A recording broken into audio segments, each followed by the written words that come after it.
দায়িত্ব শেষে কি করবেন প্রধান উপদেষ্টা ডক্টর মোহাম্মদ ইউনূস? এ নিয়ে সমালোচনা ছিল তুঙ্গে।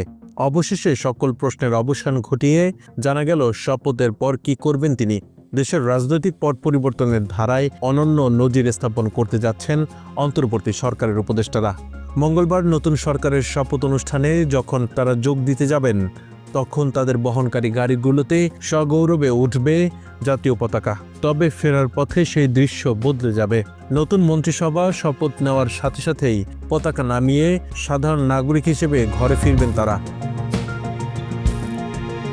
রোববার রাজধানীর তেজগাঁওয়ে প্রধান উপদেষ্টার কার্যালয়ে ডক্টর মোহাম্মদ ইউনূসের সভাপতিত্বে অনুষ্ঠিত শেষ বৈঠক শেষে এই গুরুত্বপূর্ণ তথ্য জানান প্রেস সচিব শফিকুল আলম। সংবাদ সম্মেলনে সাংবাদিকদের বিভিন্ন প্রশ্নের জবাবে শফিকুল আলম স্পষ্ট করেন যে উপদেষ্টারা সবাই দেশেই আছেন এবং তারা দেশের গর্বিত সন্তান হিসেবে আগামীতেও অগ্রযাত্রায় ভূমিকা রাখবেন।